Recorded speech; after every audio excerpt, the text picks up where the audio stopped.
Hello everyone. तो आज हम क्लास 10th केमिस्ट्री का पहला चैप्टर पढ़ने जा रहे हैं, केमिकल रिएक्शन एंड इक्वेशन।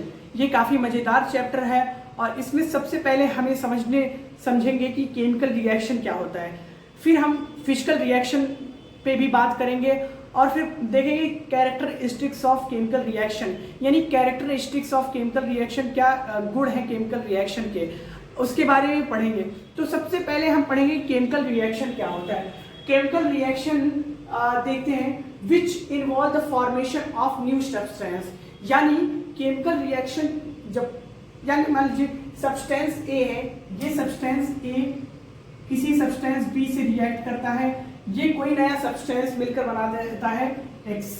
ठीक, ये कोई जो दोनों सब्सटेंस है ए सब्सटेंस और बी सब्सटेंस मिलके कोई नया सब्सटेंस एक्स बना दिया, तो इसी को केमिकल रिएक्शन कहते हैं।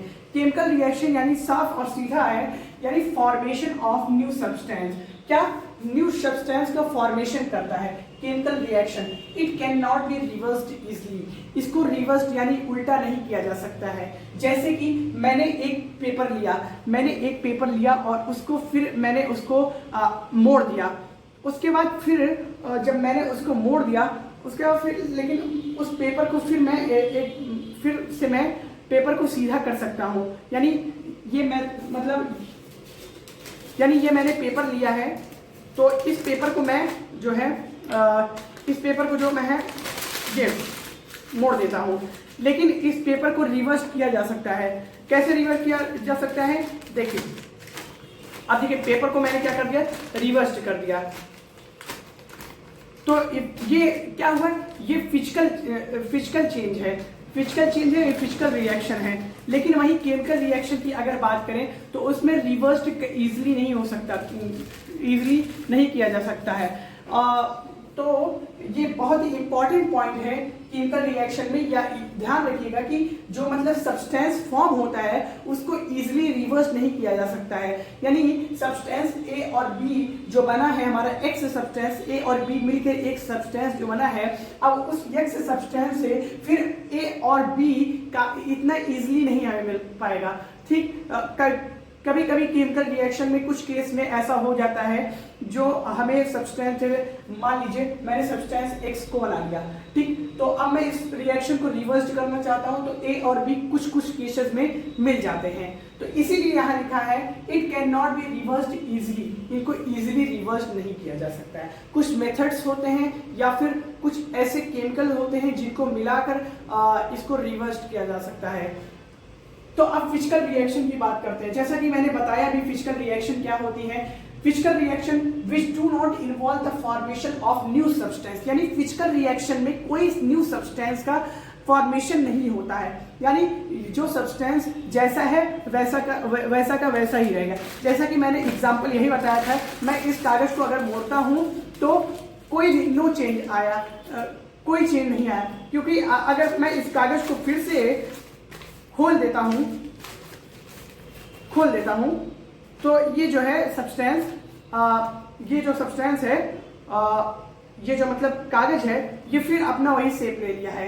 लेकिन अगर in case of chemical reaction देखता, अगर इसी कागज को मैं बर्न कर देता, अभी तो मेरे पास मैच स्टिक नहीं तो मैं बर्न करके दिखाता, इस कागज को अगर मैं बर्न कर देता तो मुझे एक नया सब्सटेंस मिलता जिसको ऐश कहते हैं। ऐश, ये क्या हुआ, ये केमिकल चेंज हुआ, यानी ये पेपर से किस में कन्वर्ट हो गया, ऐश में। अब देखिए, अब ऐश से पेपर बनाना इतना इजीली नहीं है, तो यही मैं कहना चाह रहा था कि कुछ केसेस में ऐसा होता है कि रिवर्स हो जाता है, लेकिन जनरली पाया जाता है ऑल केसेस में जो केमिकल रिएक्शन है वो रिवर्स नहीं होती है। उसके बाद कैरेक्टरिस्टिक्स ऑफ केमिकल रिएक्शन पढ़ेंगे। कैरेक्टरिस्टिक्स, केमिकल रिएक्शन के कैरेक्टरिस्टिक्स के बारे में। अगर केमिकल रिएक्शन होती है तो इन जो पांचों मतलब कैरेक्टरिस्टिक्स है, कुछ ना कुछ उन रिएक्शन में इन्वॉल्व होगा।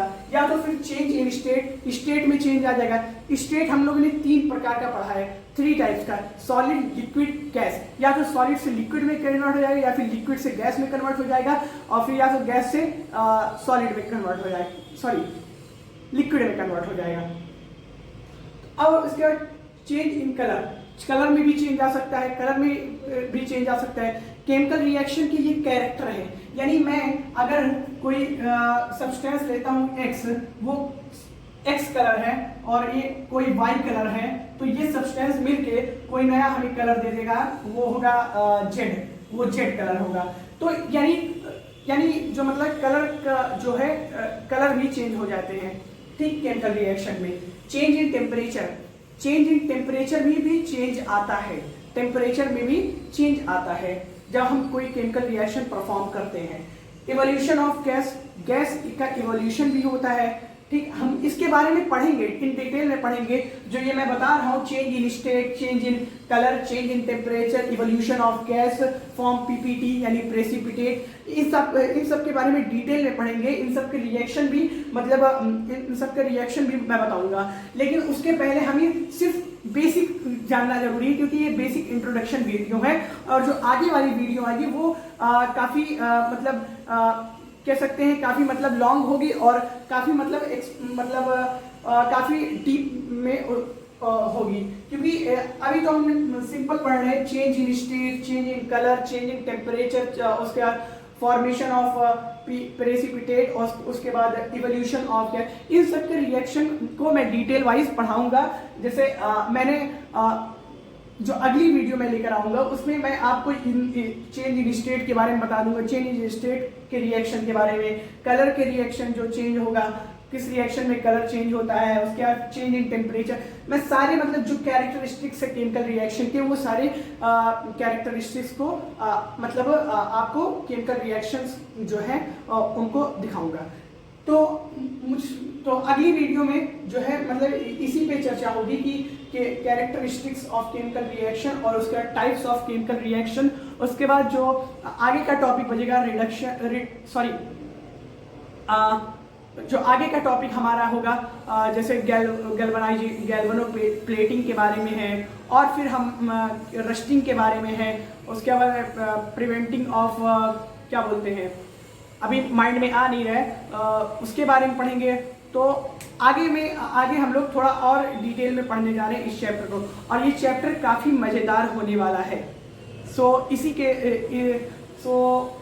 मैं यही कहना चाहूँगा कि जो नेक्स्ट पार्ट मैं लेकर आऊँगा इस वीडियो का, वो ज़रूर देखें, वो काफ़ी आपके लिए हेल्पफुल होगा। Thank you so much.